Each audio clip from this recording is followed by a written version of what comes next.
Les prothèses mammaires PIP, une midi-pyrénéenne témoigne. Avocats sans frontières, une ONG qui défend les droits de l'homme. Et enfin le salon du mariage ou le business de l'amour.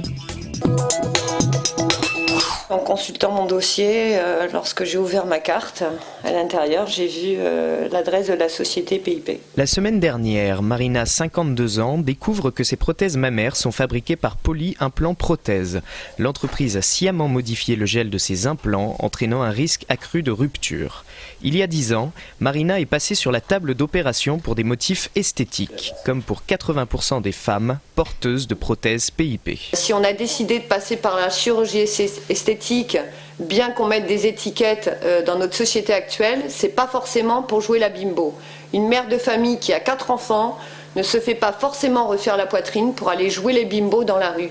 Et on n'a pas toutes choisi un bonnet 100D ou un bonnet 95D quand on se fait refaire la poitrine. La sécurité sociale prend en charge le retrait des implants. Mais pour l'instant, le gouvernement refuse de rembourser la pose de nouvelles prothèses pour la majorité des femmes, celles opérées pour des motifs esthétiques. Pour Marina, les chirurgiens ont aussi leur part de responsabilité dans cette affaire. J'ai entendu des chirurgiens parler à l'étranger en disant que la majorité des chirurgiens français ne pouvaient pas ignorer la mauvaise qualité de ces prothèses. Donc je pense que les chirurgiens français devraient se mobiliser pour prendre à leur charge non seulement l'explantation des prothèses, mais la repose des prothèses sans que cela coûte un centime. Pour surmonter cette épreuve, Marina souhaite monter une association régionale pour défendre les victimes d'un système de santé défaillant et tenter de se reconstruire. L'économie sociale et solidaire voit plus grand à Toulouse. IRLIS, qui aide et accompagne la création d'entreprises solidaires, sera bientôt transféré de la mairie au Grand Toulouse. Ce dispositif, mis en place par l'élu communiste Jean-Paul Plat, a permis la création de 110 structures en 2 ans. Le dispositif nous aide plutôt, parce que nous on est encore en cours de dispositif, à faire vraiment à faire progresser, à faire évoluer notre association et à la pérenniser en fait, à pérenniser notre projet. Ça nous a aidé notamment pour monter des demandes de subventions, etc. Mais en période de crise, ce transfert inquiète les entrepreneurs, notamment sur la question du financement. Certains ont peur, se disant est-ce que le dispositif va aussi bien fonctionner, il fonctionnera aussi bien et pour beaucoup plus effectivement de personnes puisque c'est un territoire beaucoup plus grand. Suite à un incident technique, la circulation du tramway est interrompue sur l'ensemble de la ligne. Givre, tramway et électricité ne font pas bon ménage. À 5 h du matin, jeudi dernier, la rame partant du dépôt s'est mise en sécurité et s'est donc bloquée sur la voie. Trop de givre étaient présents sur les lignes aériennes. Le service a repris normalement et en intégralité à partir de 10 h 30. Et oui, c'est l'hiver. Humidité, fraîcheur et absence de vent, voici les responsables. Cette nuit, 4 lignes de tram ont circulé à vide pour éviter une nouvelle mésaventure matinale. Au premier plan, Philippe Morisseau, le nouveau président d'Avocats sans frontières. À 61 ans, cet ancien bâtonnier de Bayonne succède à François Cantier, le fondateur de l'association. Investi depuis 7 ans dans l'aventure, il souhaite s'inscrire dans la continuité avec quelques grands projets dans les pays arabes notamment, où les systèmes se sont effondrés. Ça signifie aujourd'hui qu'il faut structurer, qu'il faut organiser cette ONG, qui n'est plus l'ONG du départ, créée entre copains, entre amis, entre personnes ayant la même volonté. Maintenant, c'est devenu une grosse machine et il faut la faire fonctionner. Si j'arrive à ça, pendant mon mandat, eh bien, j'en serai très fier. François Cantier, 13 ans et demi de maison et figure de proue d'Avocats sans frontières, a décidé de tirer sa révérence. L'expérience a transformé sa vie. Cette vision que nous avons eue plus large que celle que nous avions, nous a révélé, en tous les cas m'a révélé la nécessité de défendre d'abord partout et en toutes circonstances les droits de l'homme, c'est-à-dire les droits individuels de chacun, c'est-à-dire le droit à la vie, le droit à l'intégrité physique, pas de torture, le droit à la liberté. Toujours avocat, il souhaite aujourd'hui se consacrer à l'école des droits de l'homme, son autre création, pour que très jeune on assimile les droits fondamentaux. Le monument aux morts des Allées Guesdes à Saint-Michel a été déboulonné ce matin. La statue de 10 tonnes se trouve sur le futur chemin du tram Garonne. Elle sera nettoyée avant d'être replacée près du Grand Rond. Étudiante à l'école des avocats de Toulouse, Caroline Javano va plaider dans le cadre du concours national de plaidoirie des élèves avocats le samedi 28 janvier au Mémorial de Caen. Elle fait partie des 11 étudiants sélectionnés lors des demi-finales entre les centres de formation. Elle nous explique son sujet, l'oubli en guise de réconfort, Clio contre l'été.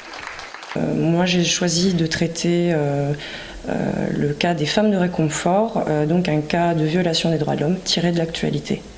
Clio contre l'été, ce sont des références à la mythologie grecque. Clio, c'est l'histoire et l'été, c'est l'oubli. Je n'ai pas construit une plaidoirie classique, j'ai essayé de rendre ça plus vivant, avec des points de vue narratifs différents, afin d'oublier finalement l'orateur pour présenter au mieux Ji Won-ok, la coréenne qui a été victime de ce système de femmes de réconfort.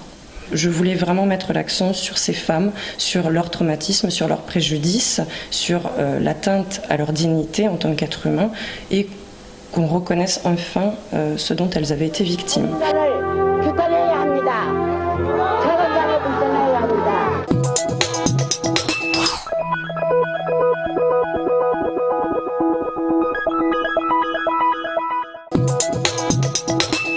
Le salon du mariage ce week-end au parc des expositions. 1500 mariages ont été célébrés l'an passé à Toulouse. En ces temps de crise, pour se passer la bague au doigt, les couples sont obligés de faire des choix. Par exemple, ils vont vouloir un très bon traiteur, ils vont faire peut-être un peu moins attention, par exemple au photographe ou à coiffure, maquillage. J'ai autant des futurs mariés qui ont 20-30 ans, autant des futurs mariés qui ont 40-50 ans, voire 60 ans parfois.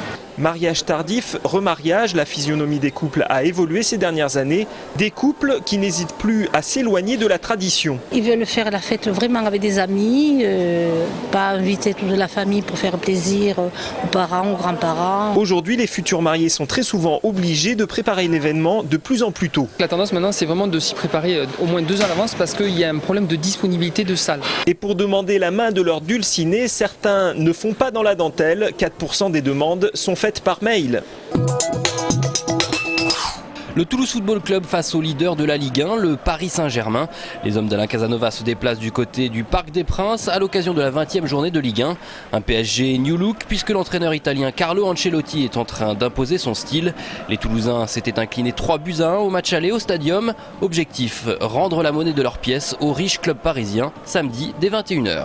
Le Stade toulousain joue une partie de son avenir ce week-end contre le club irlandais du Connacht. Les hommes de Guinoves, vainqueurs à l'aller 36-10, sans bonus offensif, sont dans l'obligation de remporter une victoire bonifiée pour espérer disputer les quarts de finale. Une performance dans les cordes des champions de France. Coup d'envoi de Stade toulousain Connacht Rugby, samedi dès 16h40 au Stade Ernest Vallon.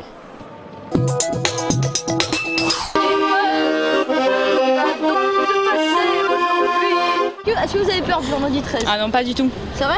Non, oui, pas du tout. J'habite au numéro 13, donc ça me porte plutôt chance. Ouais. J'ai failli mourir un jeudi 13 renversé par un bus. Oh mon Dieu. Donc voilà. D'accord. Bon bah du coup tant mieux alors. Donc du coup, pour moi c'est le jeudi 13. J'ai peur que le ciel me tombe sur la tête. T'as peur de rien toi ? Si, de ma mère.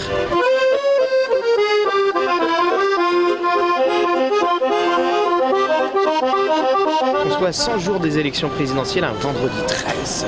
Ça va nous porter malheur ou pas ? J'en sais pas. Rien à voir. Vous trouvez pas que c'est bizarre que ça tombe un vendredi 13 les 100 jours ? C'est pas un mauvais présage ? Alors si, certainement. Ah, ouais, je pense qu'il y a un signe. Non, parce qu'il n'y a que des qui se présentent cette année. Ouais, donc ça change rien pour toi ? Non. Bonjour, merci.